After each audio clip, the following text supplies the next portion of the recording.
Lee to Deep. Hello everyone. A ray of sunshine comes to Too Deep's life. After the storm, Too Deep's house was severely damaged. James appeared like a superhero and now will spend $1,000 to choose a new house for her. How will the story unfold? We will follow right now. The sun had just begun to rise behind the distant mountain range, and the morning mist still lingered over the rice fields when Deep stepped out of her small house with a thatched roof at the edge of the village. Her worn conical hat shaded half of her sun-kissed face, but her eyes sparkled with determination. Today, she decided to travel far, to the lower lands where people said there were plenty of snails and clams. And perhaps a new path was opening for her life. Deep was born into a poor family. Her father passed away early, and her mother was often ill. She had to quit school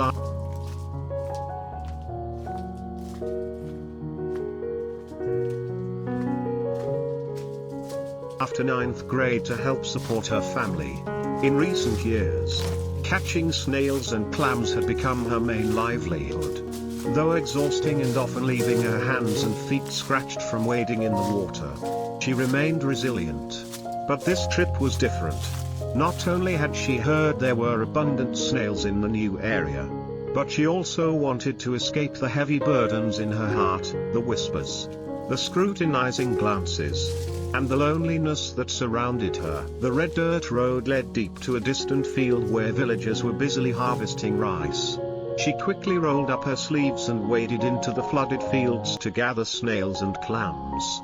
Her hands, soaked with mud but skillful and gentle, knew well that to sell good snails, she needed not only quantity but also quality.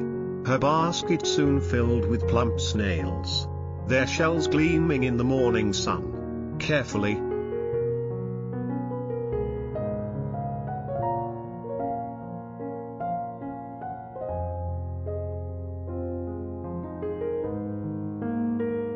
she transferred them into a plastic basin and washed them clean under the tap. By late morning, Deep wore her conical hat and quietly carried the basket of fresh snails to the village market. The vendors' calls echoed softly through the bustling morning crowd.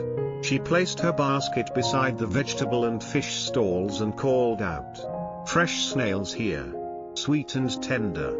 Caught today."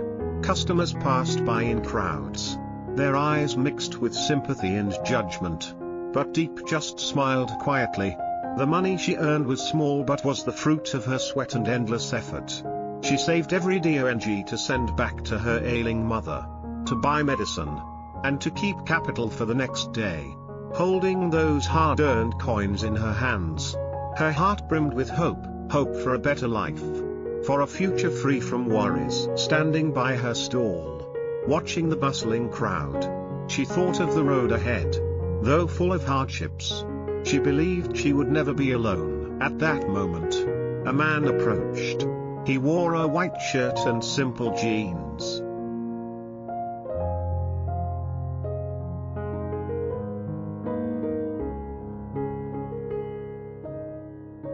Clean and neat. His face was serious, but his eyes were gentle. It was James, a man who had appeared in her life like a brief but warm dream. James was the director of a big company in the city, but that didn't stop him from caring about small things, like a girl wading through mud to catch snails. They had first met at a charity fair, where Deep sold snails to raise funds for poor children. James was captivated by her honesty, resilience, and expressive eyes. Since then, despite his busy schedule, he found ways to meet Deep again, silently watching over and helping her. "You've gone so far already. You know that?" James said with a mix of teasing and concern. Deep looked at him, wanting to say something, but only smiled. She didn't want to explain. She just wanted a simple life, relying on no one, even the one who made her heart beat faster each time they met. James said nothing more, only took a basket of snails in his hand.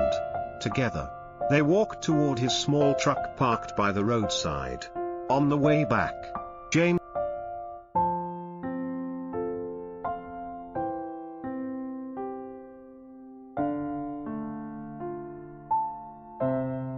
James told her he was building a house in the countryside, a quiet, safe place where she could start over. He invited Deep to stay there temporarily to avoid the village gossip and the troubles quietly following him. Deep hesitated. She knew that following James would spark rumors.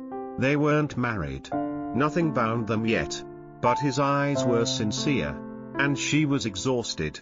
Finally, she nodded. James took Deep to a small house near the mountain, where only a few people lived. He asked a kind aunt and uncle he knew to look after Deep for a few days while he handled paperwork and some affairs in the city. The house was small but clean and tidy. The aunt and uncle were gentle, and the little niece was well behaved. Deep felt a sudden lightness in her heart. The following days passed peacefully. Deep helped cook, clean, and tend the garden. She lived like family. And for the first time in years, she truly felt loved without having to pay any price. At night, James called every evening, his voice soft, telling her about the house progress, the paperwork, and plans for the future, a garden full of flowers, a cozy house with a room just for her. A week later, everything was nearly finished, and James returned. This time,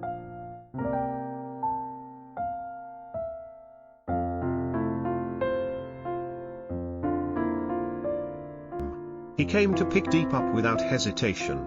On the way home, he told her that his mother wanted to meet her. James had told his mother everything, about his feelings, his plans to marry, and Deep's past. His mother worried but understood. When Deep met her, the woman didn't say much, only looked at her and gently said, "If you truly love him, I will not oppose it. But living together isn't easy. It takes more than love." Deep bowed her head. "I have nothing but sincerity. I won't let James down." So James and Deep began living together in the new house. It sat on a hillside, with a vegetable garden, a well, and a small chicken coop. They lived simply, caring for each other from meals to sleep. James balanced work and family, while Deep grew vegetables, raised chickens, learned to cook, and embroidered. However, life was never smooth. Old troubles from James's past resurfaced. Some former partners sought revenge over business conflicts. Someone hired people to follow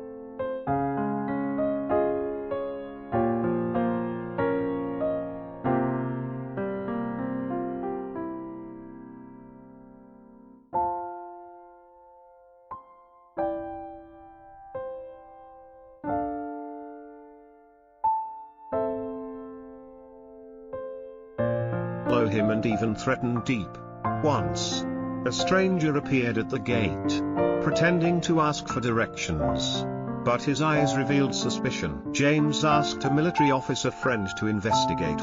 Meanwhile, he beefed up security around the house and limited outings at night. Deep worried but never complained. She said, "If this comes because of you, I will bear it with you. I'm not afraid. Just don't leave me alone." One stormy night, the power went out, and the house plunged into darkness. James went out to check and discovered someone had cut the wires. He immediately took Deep to his mother's house for shelter.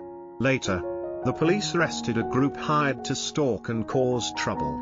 Things settled down, but the incident made James more determined to protect Deep. After that ordeal, James proposed to Deep with a simple ring, no diamonds, no grand ceremony. He just said, "I don't need anyone to witness this. I just need your yes, for the rest of my life."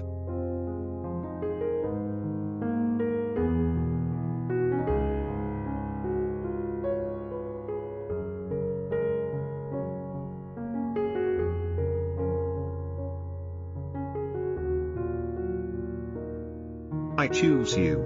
Deep choked up and nodded. They held no lavish wedding, just a small meal with close family and friends. Years passed peacefully. They lived side by side. Deep opened a small eatery, selling dishes made from snails and clams she had once caught. The place was popular because of the delicious food and the sincerity in her service. James remained a director but spent more time with his wife.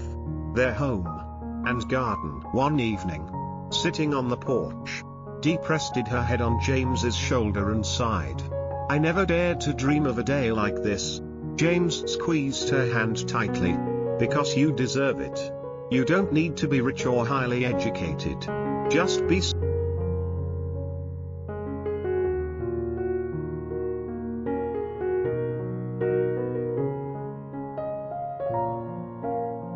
sincere and brave like you are, and that's why I choose you for life." The moon rose high, casting gentle light on their small house. The distant fields shimmered with dewdrops in the night. Deep smiled softly. She knew life was never easy, but with true love beside her, any hardship could be overcome. And she, the girl who once waded through mud to catch snails, had finally found her place, a home. A heart thank you for following Lee to Diaj's story. Let's follow this story and wish them well.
nhìn ra thấy đó.